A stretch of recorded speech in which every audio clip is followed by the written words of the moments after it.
It's 9:28 in Valhalla, and you're listening to Night Call.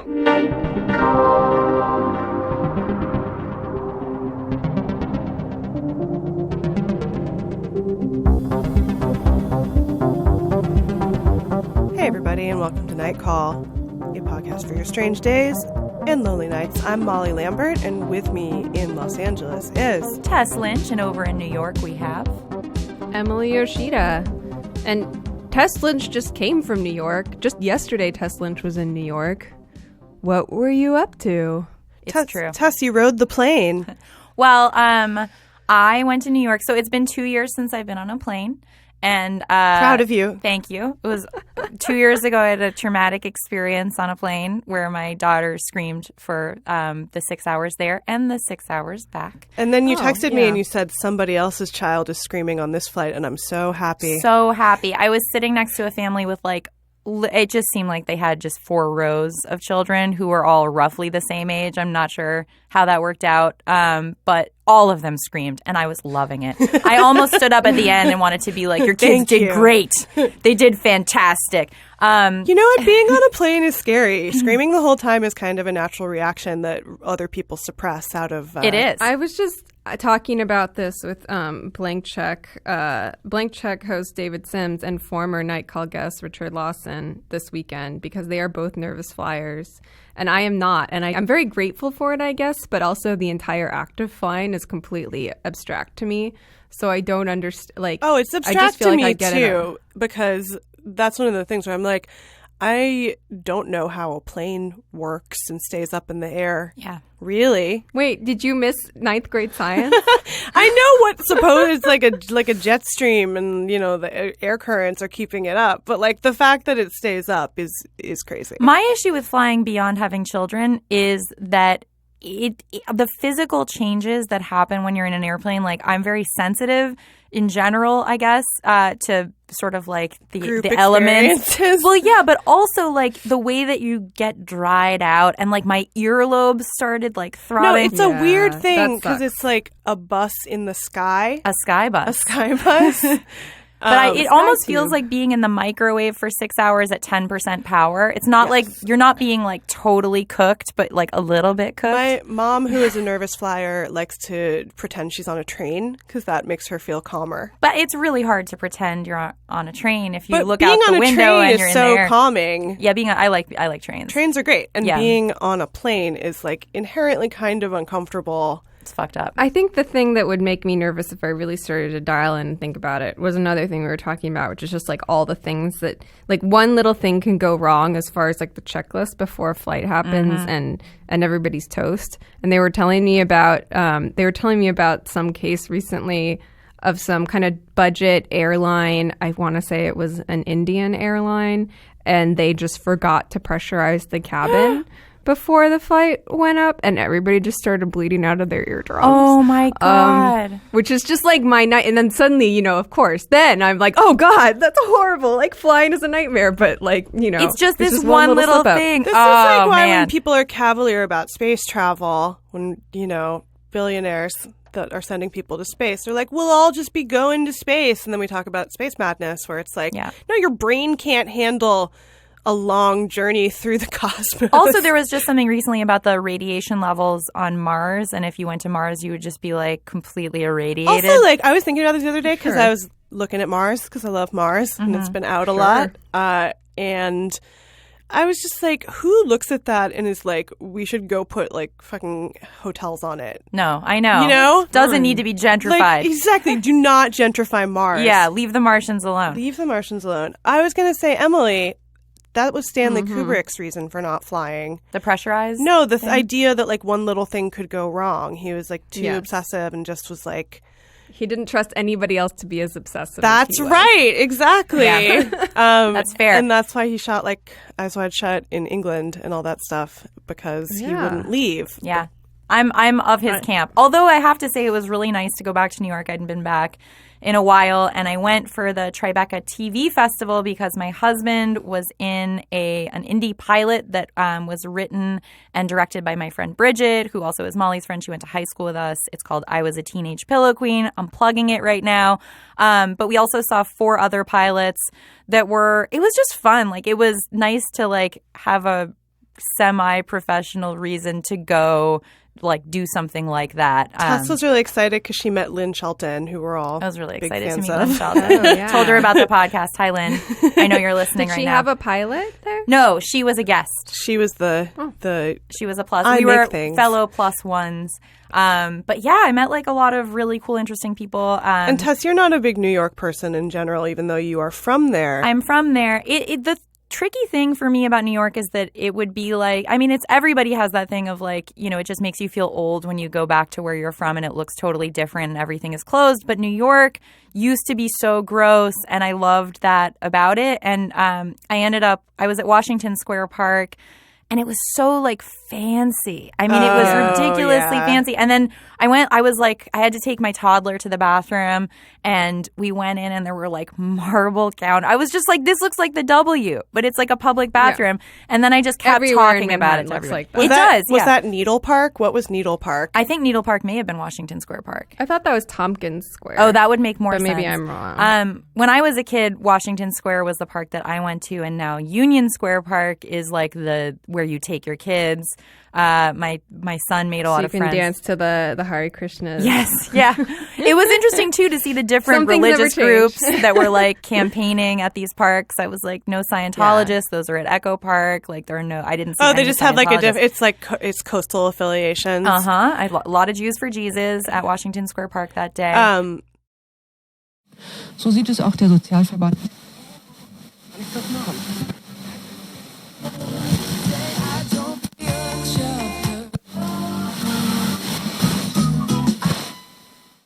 This week's episode of Night Call is brought to you by Wander Beauty.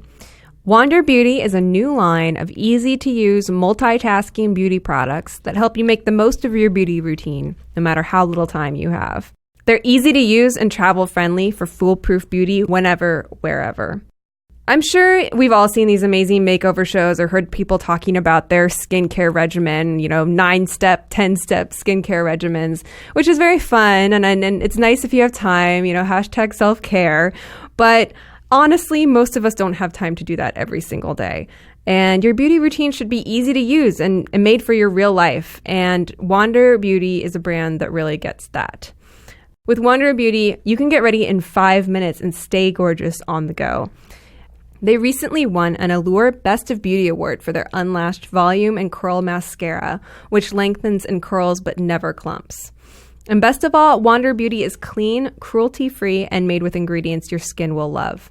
So it's time to make over your morning with Wander Beauty. Get 20% off your first purchase at wanderbeauty.com/call. That's wanderbeauty.com/call, C-A-L-L, for 20% off. Again, that's wanderbeauty.com/call.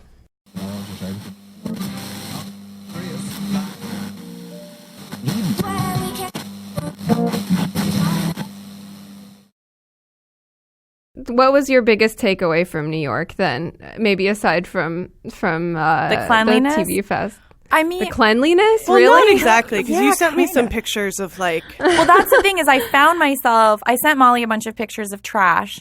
I love the trash. And pigeon poo. Well, because I was like, I don't see how hard the inner workings of how New York operates right now are just so mystifying to me. Because when I was growing up, it was like, the trash, the dirt, like it was all kind of elemental to the city because it was like a city. Yeah, and it was kind of an acknowledgement of like it would take way too much work to tackle this, guys. Like way too much money, way too much work. It's just not going to happen. And now there's this like mysterious thing of like, obviously there are answers to these questions, but the fact that homeless people have been basically like eliminated from the streets is very disturbing to me because in LA, obviously that's something where I'm like privy to a lot of that dialogue, and I don't really know where they all went. There was a lot of homelessness in New York the last time I went. Yeah, there's a lot of homelessness. And what I learned is on that the trains too. They corral them into subway stations. Okay. Because that was the thing of like, when I was growing up, it was just basically like, it looked a lot more like LA like does a place, now. Yeah. Also just I went to Stuytown, and they have like movie nights and an ice skating rink apparently in the winter, and it's all of these pristine playgrounds. And I was just like, this is very nice. Like it doesn't seem like New York. Oh, that's why I resent New York, because I'm an old New Yorker but then now. you make like the Stanley Kubrick Eyes Wide Shut, like the version from your memories. Yes, yeah. You build it on a set. It was really great. I got to see my friend Rachel, who I hadn't seen in a long time, and we went to a restaurant where we were trying to find a place to eat, and it was obviously like a weekend night, so impossible. We didn't have reservations anywhere. And we wandered into this restaurant where we could sit at the bar or lounge, and we went to the bar, and it was pretty full, but there was a woman sitting with 2 seats on either side of her, and she was alone, and she had bags on the seats next to her. And we were like, hey, do you mind just scooching over one seat or like moving your bag so that we can sit? And she was like, sweethearts, I can't. And we were like, why? And she was like, you have to understand, I'm meeting a man here. I haven't seen him in 30 years. And we were like, but he's not going to take all these seats. Like, what do you need them for? And she was like, look at the lights. And she was like under a little light that was like slightly more amber than the other lights. But they were like identical recessed light. Other than it was like a little warmer. And she was like, I got here at 5. And it was like 7:30. She's like, I got here at 5. And I'm just waiting for him, and, like, I have to be sitting in this seat. And we were like, fuck, fine. She was like, I'm not crazy. And we were like, you are crazy. Was it Countess Luann? Is she a ghost? I don't know. So then we walk around to, like, go somewhere else, and a couple pulls us over, and they're like, oh, we've been here for an hour. She did that to us. She did that to them, like, pointing just like she had iced out everybody who had tried to sit at the bar. And they were like, I don't think this guy's going to show up. Like, how, obviously. And then there's going to be a meltdown at, like, 9 p.m. or something. Listeners, he did show up because we were eating at the lounge, and we were like waiting to see, and she was like in her maybe late 50s, and then this guy comes in, and he's like her age, and he sits down, and when we left, they were making out. Yeah! Oh my God. It's a true Only New York in New story. York, am I right? Beautiful. And I was like, I'm going to be reading Modern Love for like the rest of my life just to try and find that story. Is genuinely a beautiful and romantic and wonderful story. It was, but I was still kind of pissed because I was like, I don't know. I mean, like, I really would have preferred to sit at the bar. One of the things that I had suggested talking about UFO religions, I've been just really into UFO religions. Well, when Molly proposed this, I was like, what do you mean? She was like, Scientology. I was like, oh, well, right, I was like, there's a bunch Wait. of them. Wait, what do you mean by UFO religions? There are like what a is bunch this? of, okay, so there's like religions New with Age aliens. religions that are based around either like post-atomic age religions. Post-atomic age, basically? like 60s and 70s, like we're trying some stuff out, and here's what it is. Scientology is one of them, but there's also the Raelians. Oh, yes. What's that? It's people who believe that the UFOs coming is the rapture, basically. Okay, like the people in Independence Day. No, exactly. And Unarius. Have you guys ever seen V, the 80s TV miniseries? Yeah, the lizard people. The lizard people one that's super yeah. scary, where it's the V as the visitors, and it's like all these spaceships just arrive and like stand over all the big cities like in Independence Day, and then the visitors come out and they're like, we're good, like trust us. And then they turn out to be lizard people, but it's all about the people being like, should we trust the visitors? Like they say they're good and they want to help us. And then I just learned that it was actually just an adaptation of Upton Sinclair's It Can't Happen Here. Oh, really? Yeah, and it was pitched originally as a story about like Nazis in America, and they were like, that's too intense. Too hot. Too hot. So they changed it to aliens. What? But there's all this stuff in it about like the visitors.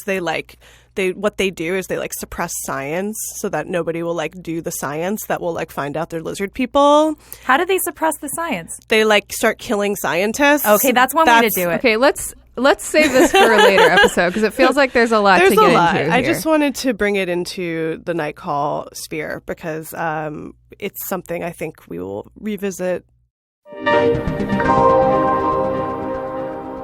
Let's take a night call. I think we have one about cheese. We do. This email comes from Lena, and she writes from Leicester, England. In part, I am not reading the whole email, but I'm going to cut right to the chase. Every time I've told someone I don't like cheese, people react as if I just viciously insulted their infant child. My father and friends have on many occasions tried to trick me into eating concealed cheese to prove that this has all been a lifelong ruse on my part. Since birth, I'm 25 years old. That is a long time to keep up a weird and very specific food-based prank. Finally, I found this study where these scientists scanned the brains of like 300 people who all don't like cheese and found that they have the same abnormality in their brain, with a link to that we will put in an addendum to this episode. My dream is to save up enough money to get my brain scanned and then have the result printed out on tasteful business cards to hand out to people, LOL. Thank you, Lena. So this is a scientific, it's like the people who think cilantro tastes like soap or Brussels, or the like bitterness thing. A brain abnormality. So I should clarify because she was, she was responding to me talking about the fact that I don't eat cheese. And I wouldn't say that I have a natural aversion to cheese. I used to eat a lot of cheese. I lived in the Midwest. I lived in Dairy Country, Curd County. I went to Dairy Queen like every chance I got. Yeah.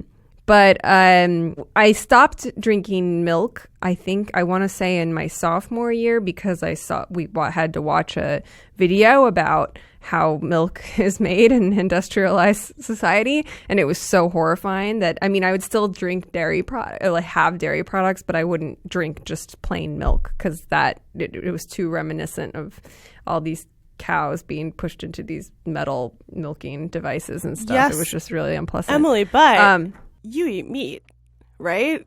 I do eat meat. Yeah. So how? I'm not saying it makes any sense. I don't. No, at no I point do I want to say that my dietary practices are part of some larger philosophy. I got into They are it. very selective and silly. No, I appreciate that because I think it is sort of like, well, it's also like if anybody had to look at like how things are made, we'd all be vegans, just like Paul McCartney said. I was vegan. So the real thing is that I was vegan then for about 3 years, and when I wanted to stop being vegan because I was tired and run down all the time, and I wondered if I just like wasn't eating properly or needed a more, I don't know, I was just trying everything at that point, so I tried to stop being vegan. So I started eating meat again, but I could not eat cheese. It made me barf. So I kind of feel like maybe that's a more bizarre thing for people to eat. I want to say that lactose intolerance is real. Yeah, of course it is. And I probably am lactose intolerant too. I don't know. And there are some like groups that are predisposed to lactose intolerance. But there are people who are lactose intolerant and still love cheese and dairy products. But I am one of those people for sure. But I don't love all cheese. Like I'm not one of those people. I personally find she's from England. Our emailer is from England, and that's like another serious cheese. I know. Culture. I was going to say that's probably so much more intense there to reject cheese. Also, shout out to Night Call England. Yes, that's so cool. Across the pond, International Night Call.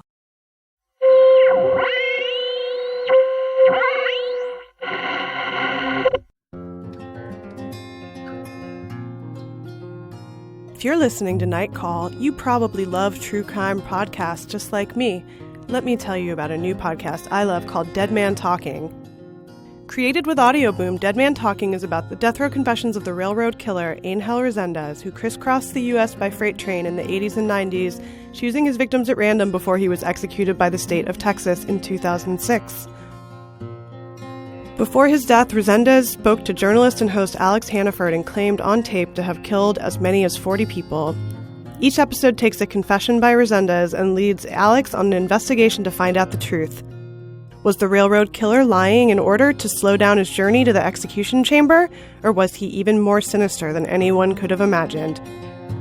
Dead Man Talking features interviews with the railroad killer's only surviving victim, the psychiatrist who knew him best, attorneys who worked on the case, and 2 inmates currently serving life sentences for crimes Resendez claims he committed. Visit Apple Podcasts, Google Podcasts, Spotify, or your favorite podcast directory and search for Dead Man Talking.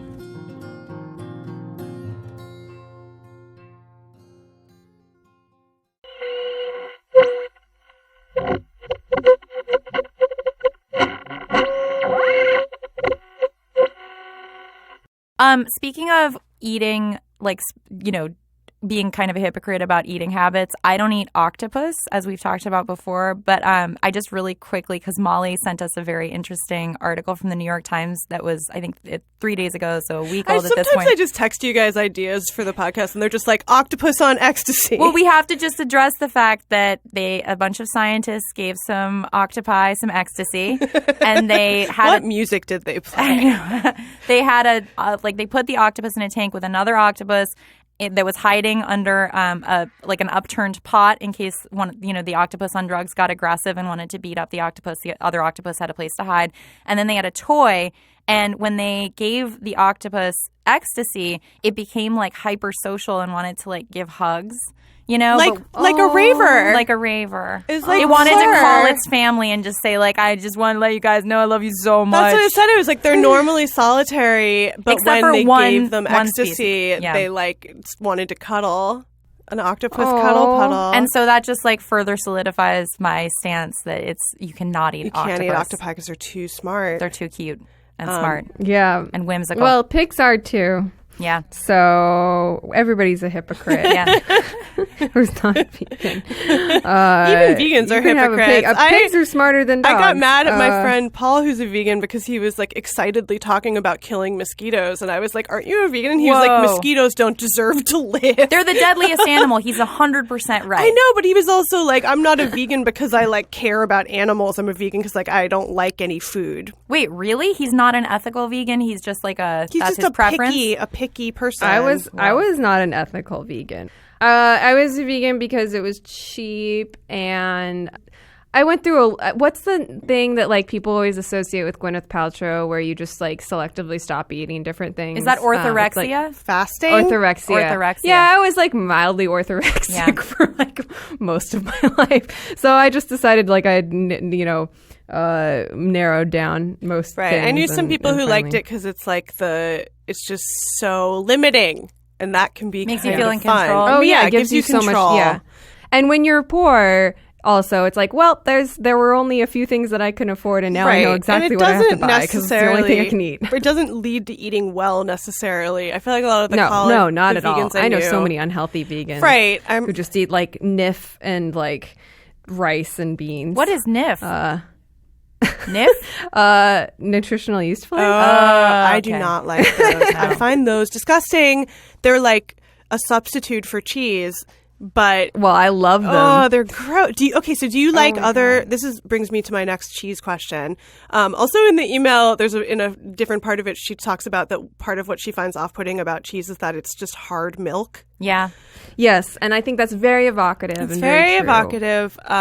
It's a secretion. It's a hardened secretion. I have if something is smells gross to me, I don't want to eat it. Yeah, I think that's a universal sentiment. It's not, because some people like cheese that I find disgusting, and I used to love a stinky cheese. I do not. I cannot fuck with it at all. I don't do stink. I mean, I'm not huge into cheese, as I've said. I'm not a total. I don't take a hard line on the cheese. Within cheese, I'm incredibly picky about what kind of cheese I like. I like the soft, mild cheese. But you know what I don't like is there was this thing going around online recently that was it was like a puff pastry. It was huge, like a cauldron, and it was just filled with melted cheese as like an edible entire fondue pot. And I was like, why is that appealing? It's too much. It's just too much. This is not going to be a popular opinion, and I'm excited for fighting about it, but I do not like queso.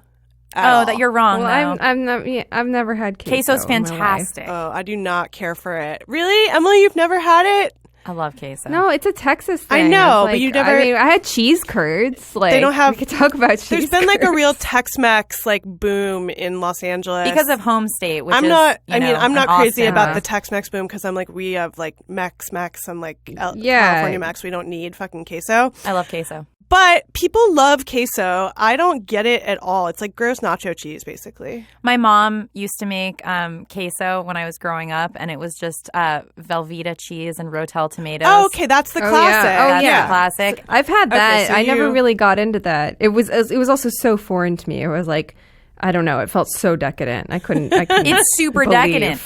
It's hard because it's like you don't care what you're dunking in it. What about You could dunk anything in it. where do you guys fall on fondue? I like fondue. I miss fondue, honestly, because I like Swiss cheese a lot when I eat Yeah, cheese. Swiss cheese I is really the like You bomb. Swiss do? cheese, Wait, so. what? You just my mind just exploded. You like Swiss cheese? I get Emily's cheese I mean- preference. I get it. I'm a Swiss cheese No, person too. I'm talking about when I ate cheese. Swiss cheese was good. I liked all the Swiss cheese. I'm not a huge fan of fondue. I'll go for it maybe. I think I went to fondue with you, Molly, at a place in the valley, maybe La Fondue or something Did at we one point. go to La I think Fondue? so. There's like this one weird 70s fondue place in the valley. I don't know if it's still open. I loved that it still existed. It's very similar to like the weird French restaurant that's in Punch Drunk Love. Yes. Where he beats up the bathroom. That's also there. Oh yeah. Or like Tay. Yeah. Tay is like legitimately old. This is like a 70s attempt at like recreating the old world. A country kitchen. Fondue Yeah. is just so greasy. When you melt cheese, that's the issue with melting cheese, because I make this thing that is colloquially known as funeral potatoes, because when someone dies, you bring them a Oh, bit- I you know what they you're are. talking an about. Irish It's a thing, it's perchance? it's a Midwestern thing, and Oh. it's like Wait. potatoes au gratin, but it's like Yes. yeah, You exactly. bring them to a funeral? Yeah, because when someone dies, you're supposed to It's give like the wake family. food. It's wake food, exactly. It's calorie rich. So if you have no appetite because of And it's grief, you comforting can eat a little bit of because them. it has Yeah, like yeah, no yeah. seasoning except salt and nutmeg. Yeah. But the problem with making nutmeg? nutmeg, because nutmeg nutmeg also makes nutritional yeast flakes taste like more like cheese. nutmeg's one of the best spices. Nutmeg is often in Yeah. fondue, I believe. Well, y'all. Yeah. It's pumpkin spice season. I'm souring on the Which pumpkin also spice. means it's ghost season. That's what I Oh, was yeah. gonna say.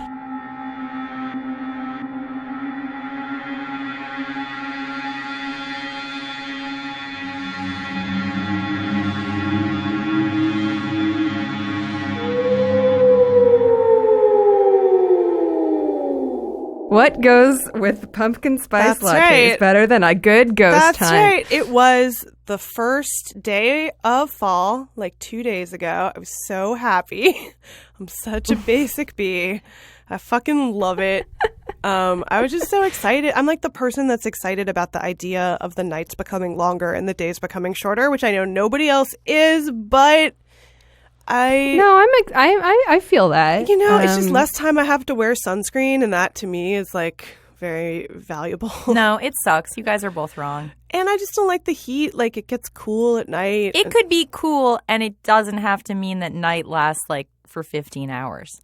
I don't like it. Also, it doesn't matter in Los Angeles. Like here, it's really like, okay, well, I'm ready to go die for 5 No, minutes. that's It's like- true.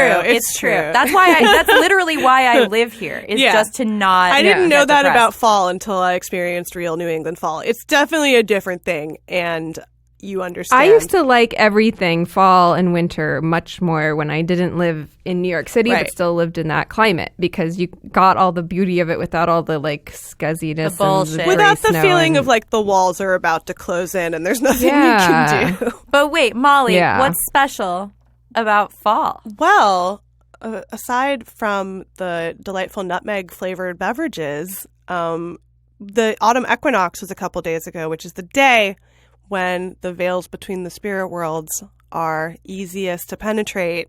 Finally. And so my friend Emma Cunningham, who is like fifth Beatle status in Night Call, she's out of the PA at the Night Call live show, like, and did She did magic tricks strolling for those magic. of you who were there. She did close up card magic, and she's just an all around great, cool person. So she rented a ghostometer, a ghost hunting thing.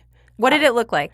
It looked Paint like, the picture. It looked like exactly what you would think. Like it a looks divining like rod? from Ghostbusters. Okay. It was like a little. It kind of looked like a amp pedal or something. It's just like a little electronic, or it looked like the thing that you hold on the wall to find nails. Okay, yeah, a stud gun, A stud spotter, a stud finder. Yeah, stud finder. Oh, yeah. But it has. Did it have a laser? No, yeah, it also had a laser. It was like a Nice. 2-part thing. It Oh. came with a laser, so you had to like point the laser and then hold the ometer. How else are you going to penetrate that The veil? ghostometer. And the ghostometer has like a little different sectors of like, it's got like a little ometer and it's like green, yellow, red, orange of like how much ghostiness. How much ghost? How much ghosts. So I met up with her on the Equinox in Koreatown, and I was also like, what a great place to look for haunted things. There's so many old, creepy things Old buildings in yeah. Koreatown. So you we could went, go to the place where the Ambassador We Hotel used to did. be. We went. Yes, the school. She was like, where do you want to go? And I was like, I have a very specific, like, let's go to the old Bullocks. Let's go find on RFK. Wilshire. I saw you were at Cassell's looking for ghosts in the pies. Yeah. You can find ghosts in those That's pies. an old building. We went in there first. We went in the hotel, Hotel Normandy, right? Hotel Normandy. Oh which my is- God, Hotel Normandy. Yeah, and we went in like the weird lobby there that has like, it's very like shining-y in there. You know, there's just... Did they rehab it? Because it shows up sometimes when I'm looking for a place Yes, to stay they in turned Los it- Angeles, and I'm like, this place used to be so creepy. Yeah, they turned it into a boutique hotel, but it's still Okay. totally creepy. It's because like it the Cecil or still looks like the something. Overlook when you go inside, you know? Yeah. It's like, there's like the good restaurant Cassell's, which is really good and has really good pies. And then there's like the big lobby that they were letting people wait for tables in, but it's like, it's exactly like... it's just very creepy and Art Deco. The and other place that I dim. feel like is really haunted around there that I've read about, I feel like, is the Gaylord. Yeah. Oh, we went. So we went yeah. to the Gaylord. We went to. Did you find? places- Where did you find the ghosts? Well, Okay. Don't disappoint us. I will disappoint you. Oh. Disappointingly, none of the places we went to that were reputedly super haunted revealed any ghosts whatsoever.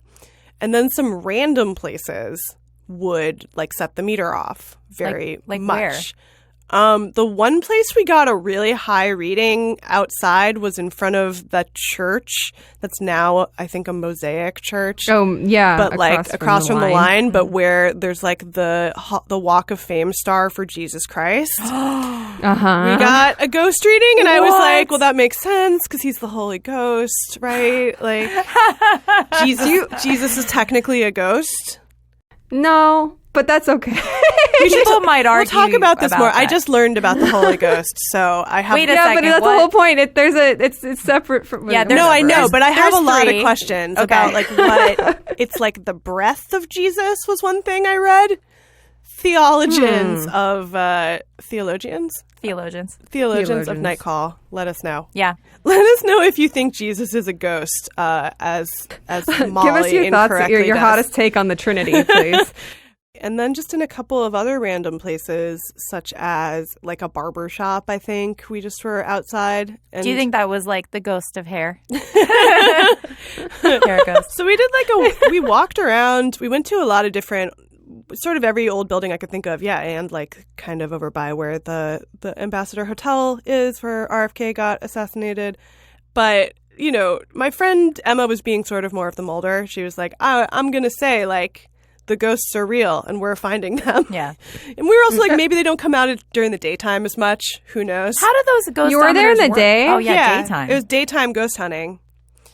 Okay. How do these things work? They measure frequencies. They measure temperature. Do you know? She was having a nighttime ghost hunting party and slumber party, but I couldn't go because I was going to Jay-Z and Beyonce. But poor you. I was like, can we do some daytime ghost hunting? But wait a second. How does you're avoiding answering this because maybe you don't know. How does the ghostometer work? What is it measuring? Guess what? I do know. Oh, 'Cause okay. I called my asked. bluff. Go No, 'cause ahead. I then. was the Scully. I was like, I want to know, like, debunk this for me. What is this measuring? Mm-hmm. And she was like, well, it's measuring electromagnetic fields. Okay. So one of the other places we got a very high ghost reading was a school. That was probably the most ghosty that we got of That's anything. because ghosts love children, like we've talked about on the podcast, is that children can see ghosts and babies can see that's ghosts. true. Yeah, that grown-ups can't. But wouldn't like computers? well, that would be your boring. Damn it, Emily! Your boring. You poked a hole. Correct, maybe answer about what was actually happening. But it was still really fun to do. Can you tape this next time? Yeah, for Can I sure. just follow you around with a phone? Yeah, I also brought a book with me today because I was very excited about this. It's The Ghost Hunter's Guide to Los Angeles. It looks like an old book. And when I went to the Jay-Z and Beyonce concert, it was at the Rose Bowl, which is in Pasadena along the Arroyo Seco, like very close to Devil's Gate, actually. And it was just like a very, like a fun communal witchy event to be at. A lot of moon harvest. How witchy can it be there if Jay-Z's there? Honestly. It's true. No, but I was kind of like, he has to stand there while she like tells us all like what he's done wrong, and he has to take it. It's and there's so something intense. kind of satisfying about that, like they would like, do Big Pimpin' and then follow it with like a Beyonce song about like, no, fuck you. Yeah. Supposed to put that pimping away. So we have another night call this week about some creatures. Hi, I'm very behind, and I'm just now listening to you guys talk about whales and how whales came from the land, which is creepy. But then you talked about hippos, and I had to call in because I'm obsessed with the story of hippos moving to Colombia. So you should definitely look it up. But Pablo Escobar had a weird zoo on his property, and he had all these hippos brought from Africa. And when he was arrested, they started escaping, and now Colombia has all of these hippos. And it's like exactly the same climate as Africa, but without the drought. So they're becoming the dominant predator. And everyone thinks hippos are cute and cuddly, just like Carvel did, but actually they are dangerous and terrifying. And I think like the second or third most like deadly predator. So it's a huge problem. And Colombia doesn't want to kill them because Colombia has reputation problems. And so it's just becoming this like epic problem. And they're just everywhere. And it's an amazing story. And I just thought you guys should know. So happy night call. I like happy night call as like a greeting or a Happy night call. And a happy night call to salutation. you. Can I just say that Good night call to you. I loved this call so much. Yes. I had never heard about this. Had you guys? No, I'd never hadn't heard about either, it. but it's fairly well documented because as soon as you start typing in Pablo Escobar hippos, You get there a are many lot. suggestions. Yep. Tess, you were once obsessed with the Fidel Castro's tiny cows, right? Yeah, I was. I mean, just the idea of tiny animals is very intriguing to me, but unfortunately, they're not really real. Right. Yeah, can't really do So it. I think this is like a big problem. I mean, even, I think throughout history, but like I guess a lot during the Victorian times when people would like the exotic pets thing was a big craze. And I saw this like very, very funny short film for a film festival I was jurying once that was about a panther that was loose in the Italian countryside, and it kind of became this sort of white whale for all these old guys. They all wanted to like kill this panther that apparently had escaped from somebody's home because they thought it would be cool to own a panther. So you think twice next time you decide you want to own a raccoon. Actually, raccoons are a bad example, but I always fantasize about owning a raccoon. I love of raccoons. course. I watched a documentary about raccoons that is very good and on YouTube. It's like a Canadian PBS documentary or something you can watch, where one of the things it talked about was like a lot of people in Japan getting raccoons as pets because of the success of Pompoko. Oh, And then- well, those were like tanukis, though. I thought That's they what weren't- I thought, but it was kind of talking about like maybe it was just saying that like raccoons are brought into cities and then they adapt so incredibly well to living in cities yeah. because Right. they're Because so they just smart. love They're trash. smart and they have thumbs. They have thumbs. Yeah. They're fully human. They can practically drive cars. Yeah, it's like Own a smartphone. cars are their main predator in the city. That's like their main issue. Back to hippos So- real quick. Yeah. Emily found a really good thing on Motherboard, on Vice's Motherboard, about how the hippos are having so much sex. And like, I think they're Yeah. trying to castrate the hippos. Yeah, they're trying to, and they've only succeeded in castrating as of this article, which was from 2016. So maybe they've done more. But I didn't understand it so much to be that they couldn't kill them for reputational reasons, but just that it's like really, really fucking hard to kill a hippo no. because they're huge and they will kill you. No, here's the deal. National Geographic did an interview with an environmental expert from Colombia, and he was like, okay, so this basically Pablo Escobar's estate was called Hacienda Napoles, and it's open as like a theme park. Yeah, now, exactly. Which feels so dark. And it's like it has like most of the animals were relocated, but some of the animals remain, like an ostrich and like they claim a rare goat, which like I don't know what that means. It's like Neverland. Yeah, there's 28 hippos at the hacienda, and this is from also a couple years ago. We could use an update, but 40 others in like nearby lakes and rivers. But the guy was like, so hippos are super dangerous and they're the number one deadliest animal in Africa. But he was like, when people started proposing that they kill the hippos, it was like a huge scandal, and everyone was like, no, because he used the word charismatic like 3 times in this interview. I know, that's funny. It's very, very funny. He was like, hippos are charismatic, and you can't eat them. You can't eat hippo meat because they carry diseases. So you couldn't be like, we're farming we're going to take the hippos, at least we're going to eat them. You would just be killing the hippos and just to like get rid of them, and everybody was very upset because it's also, I get it. I mean, if you knew there were hippos, they're really cute. The babies are super cute. Yeah, I don't know. I'm kind of just scared. I've never really had the hippos are cute phase because their mouths are so terrifying. I mean, I remember just being scared of them in the Jungle Cruise. I knew you were going to say that. But they've got like roundy faces. The baby faces and the tiny little twitching tails. Like a crocodile is scary. Yeah, well, it's not warm. Hippo, even though it has like giant teeth, it's like very cute. Still a mammal. Babies are cute. The babies. There is a mascot at the park who responds to her name, and her name is Vanessa. So it's also like you can't like have a hippo mascot and then be like, okay, all of Vanessa's relatives who like escaped, you can just like, it's open season on them, but meanwhile here's Vanessa, who's like a dog who comes when she's called. I guess I want to know like what other species are they decimating? Oh, otters and manatees. Oh, I know. And they also mess up all the rivers because they start algae blooms because of their poop. Okay, it just, like, here's an it's idea. Like too much. Can they like put them all in like a hippo aquarium? A hippo sanctuary? You probably hippo need sanctuary. so much room though. Because I think huge. it's just so hard to round them up. Yeah, that's the issue. I think it's easier to kill them maybe than to round them up. That's why when Escobar died, and all the rest of the animals in his menagerie were rounded up and put into zoos and wherever. But they couldn't handle the hippos. And also, like, I think all the zoos were like, it's cool, we have one hippo, we don't need more. And everyone was like, you sure? We got 60 100 hippos here. And they were like, no, we don't want those hippos. Because hippos, yeah, I mean, if you have a hippo at a zoo, it's like a huge liability. That's someone like, your kid falls in the cage, goodbye. Nobody's going to save the kid because, like, nobody wants to wrestle with a hippo.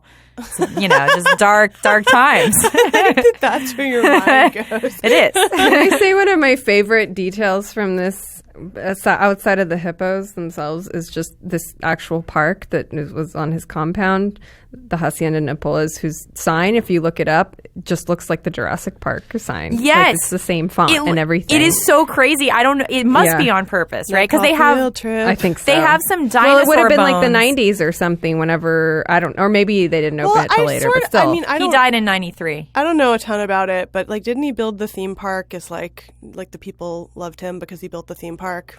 Well, I don't know if it was like, because he did do that. He would do kind of like Stuff these for the civic community, improvements to be like, Yeah. I'm not just selling cocaine. Yeah, I'm also doing this and that. And they were like, okay. But I think, I'm investing back in the community. Right. But a lot of his estate was just for his own shit. Like he had like a big collection of like vintage cars and like a sculpture made out of dinosaur bones. Put the hippos in the vintage cars. Yeah. There was a go-kart thing. The go-kart track. So it's like a Richie Rich house? Yes. It's like basically. It's like that house in Life in Hell where you're like the dream house of like a 10-year-old kid. Exactly. Where you're like a slide from one floor down to the bottom floor. Zip lines. A hidden room of candy from around the world. Well, that does it for this week's Night Call. Thanks to everybody who wrote in and called in. Keep them coming. Our number is 1-240-46-NIGHT, or you can give us an email at nightcallpodcast@gmail.com. Follow us on Facebook at Night Call Podcast and on Twitter at Night Call Pod and Instagram at Night Call Podcast. And yeah. Give us all your questions about hard milk, hippopotamuses. What's your favorite kind of hard milk? Ghosts. I'm sorry. I think I have to issue a profound apology to the guy who was already grossed out by our mayo discussion. Swiss secretion. Also, just want to add a final note to the mayo discussion. What I realized, part of what grosses me out about it is that there's egg yolk in it, but it's like not refrigerated. Tell your ghost friends about your feelings on mayonnaise. If you're French, please call in. Otherwise, close case closed on mayo. Oh, also, if you're enjoying the podcast, please rate, review, and subscribe wherever you like to do that kind of thing because it helps us and we like it.